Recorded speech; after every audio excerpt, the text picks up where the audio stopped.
Question number है अपना 5। शैली अपने बगीचे में 4 छोटे पौधे एक पंक्ति में लगाना चाहती है। दो क्रमागत छोटे पौधों के बीच की दूरी 3/4 मीटर है। प्रथम व अंतिम पौधे के बीच की दूरी ज्ञात कीजिए। तो देखिए, अपने को 4 पौधे देने, ये पहला पौधा, ये दूसरा, तीसरा और ये चौथा। इन चारों को एक पंक्ति में लगाना चाहती है। इनको क्या करना चाहती है? वो एक पंक्ति में लगाना चाहती है। मान लीजिए यहाँ पे पहला पौधा है ए, ये दूसरा पौधा रहा, ये तीसरा पौधा और ये चौथा पौधा।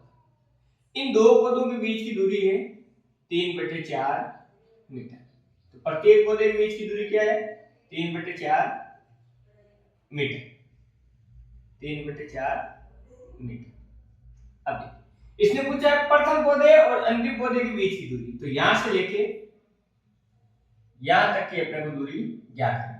तो इन सबको मैं जोड़ लूं तो प्रथम और अंतिम पौधे के बीच की दूरी आ जाएगी। तो मैं यहां से लिखता हूं प्रथम व अंतिम पौधे के बीच की दूरी। अंतिम पौधे के बीच की दूरी। तो देखिए 3/4 3/4 3/4, इन सबको जोड़ना है आपको। ये अब इन तीनों का मैं एलसीएम ले लेता हूं। तो कितना एलसीएम आ रहा है? 4। 4 में 4 का भाग देंगे एक बार, 1 को 3 से गुणा कराएंगे तो 3, प्लस 4 में 4 का भाग एक बार, 1 को 3 से गुणा कराएंगे तो 3, और यहां से भी 3। देखो 3 + 3 + 3 कितने हो गए? 9। 9/4। तो इसको मिश्र भिन्न के रूप में बदल लेते हैं। तो देखिए 4 का भाग देते हैं 9 में, तो 2 बार 4 में 8, 1 बच गया और 1/4। तो प्रथम और अंतिम पौधे के बीच की दूरी कितनी आ गई? 2 से 1/4 मीटर। तो यहां से लिख देते हैं प्रथम व अंतिम पौधे के बीच की दूरी, पौधे के बीच की दूरी 2 से 1/4 मीटर है। इस प्रकार अपना क्वेश्चन नंबर जो 5 है वो सरल हो जाता है। क्वेश्चन नंबर है अपना 6। छठा क्वेश्चन दे रखा है, लिपिका एक पुस्तक को प्रतिदिन 1/3/4 घंटे पढ़ती है। तो एक दिन का 3/4 घंटे पढ़ती है। वह संपूर्ण पुस्तक को 6 दिनों में पढ़ती है। तो पूरी पुस्तक को कितने दिनों में पढ़ लेती है? 6 दिन में। उस पुस्तक को पढ़ने में उसने कितने घंटे लगाए? तो देखो प्रतिदिन मतलब एक दिन में वो कितने घंटे पढ़ती है। तो देखिए लिपिका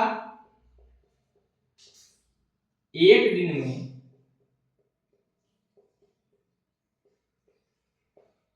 पुस्तक पढ़ती है।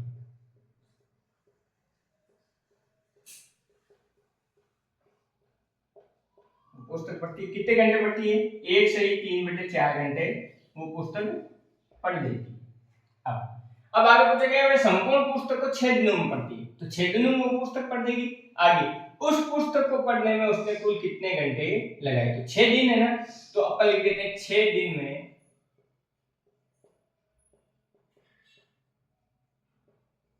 पढ़ी गई पुस्तक।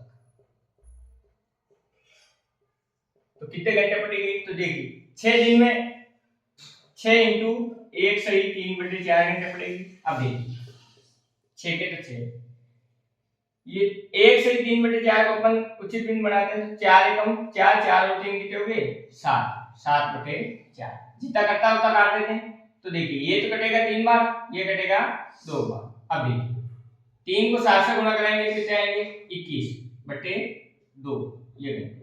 अब देखिए 2 का भाग देंगे 21 में तो 10 बार जाएगा, 1 बचेगा और बट्टे में 2। तो 10 सही 1/2। तो अपन लिखेंगे 6 दिनों में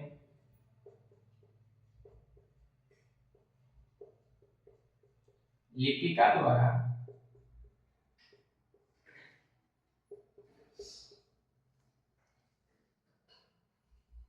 पढ़ी गई पुस्तक बराबर में 10 सही 1/2 घंटे। तो लिपिका 6 दिनों के अंदर 10 घंटे 10 सही 1/2 घंटे पढ़ती है। इस प्रकार अपना क्वेश्चन नंबर जो 6 है वो सरल हो जाता है। क्वेश्चन नंबर है अपना 7। दे रखा है एक कार 1 लीटर पेट्रोल में 16 घंटे दौड़ती है। तो 1 लीटर में 16 घंटे दौड़ जाती है। अब आगे क्वेश्चन पूछा है कि 2 सही 3/4 लीटर पेट्रोल में ये कार कुल कितनी दूरी तय करेगी। 1 लीटर में ये दौड़ती है तो इतने लीटर में कितना किलोमीटर दौड़ेगी। तो अपन 2 सही 3/4 को अपन 16 से गुणा करा देंगे तो कितने घंटे वो आ जाएंगे। तो अब अपन लिख देते हैं कुल तय की गई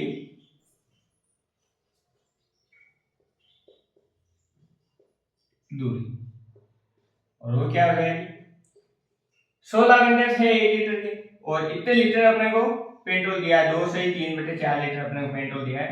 तो कुल दूरी आ जाएगी यहाँ से। तो देखिए 16 के 16 इसमें से बिन को उचित बिन बनाते हैं। तो देखिए 4 को 2 से गुणा कराया कितना है 8 8 दिन कितना होगी 11 11/4। अब 4 की टेबल से अपन 16 को काटते हैं कितनी बार कटेंगे 4 बार, और 4 को अपन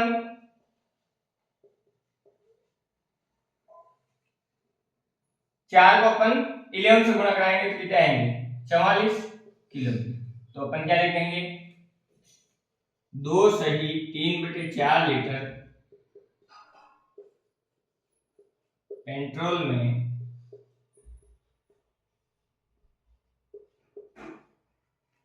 44 किलोमीटर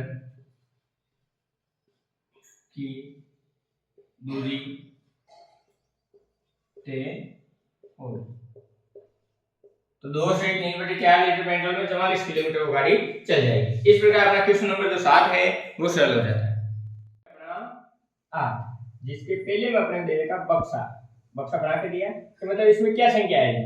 मैं संख्या लिखिए ताकि 2/3 को किस संख्या से गुणा कराएं कि 10/30 आ जाए। तो देखो इसको लिखते हैं अपन यहाँ 2/3 गुणा करना, यहाँ बट्टे में कोई संख्या लिखेंगे और एन से कितना है 10/30। तो देखो ऊपर वाली संख्या बनाने के लिए 2 को किस संख्या से गुणा कराऊंगा 10 आ जाए। तो देखिए 2 को मैं 5 से गुणा कराऊं तो कितना आएगा 10। अब 3 को किस संख्या से गुणा कराऊंगा 30 आ जाए। तो 10 से करा तो 5/10 इससे गुणा कराएंगे तो ये संख्या आ जाएगी। तो ब्रैकेट में क्या आएगा 5/10। अब दूसरा क्वेश्चन क्या है बक्से में प्राप्त संख्या का न्यूनतम रूप। तो 5/10 का न्यूनतम रूप अपने को बताना है, मतलब जितना छोटा हो सकता है उतना छोटा करना है। तो देखिए 5 की टेबल से दोनों करते हैं 5 एकम 5 5 दूने 10। तो क्या आंसर है अपने पास 1/2। तो अपन न्यूनतम रूप में क्या लिख दिया इसको 1/2। दूसरे के पहले हम देखा बक्से में क्या संख्या लिखें ताकि 3/5 गुणा ये संख्या 24/75 हो जाए। तो देखिए इसको लिखते हैं एक बार 3/5 गुणा या बट्टे में संख्या लिखनी है, इसका आंसर क्या आ जाए 24/75 75। तो देखो 3 को किस संख्या से गुणा कराऊं तो 24 बन जाए। तो 3 को मैं अगर 8 से गुणा कराऊं तो 3 8 कितनी हो गई 24। अब देखो 5 को किस संख्या से गुणा कराऊं तो 75 बन जाए। 15 की टेबल आती है अपने को, 15 को अगर 5 से गुणा कराएं तो कितना आ जाएंगे 75। तो इस ब्रैकेट में क्या आएगा अपने पास 8/15। आगे अपने को पूछा इसने कि बक्से में प्राप्त संख्या का न्यूनतम रूप। तो 8/15 है, इसको अपने को काटना है। किसी टेबल से कटता है तो अपन काट सकते हैं, अदरवाइज ये नहीं कटेगा। तो देखिए 8/5 किसी से नहीं कटता तो इसका न्यूनतम रूप भी क्या आ जाएगा 8/15। इस प्रकार अपना क्वेश्चन नंबर जो 8 है वो सॉल्व हो जाता है। प्रश्न संख्या 2.2 समाप्त होती है।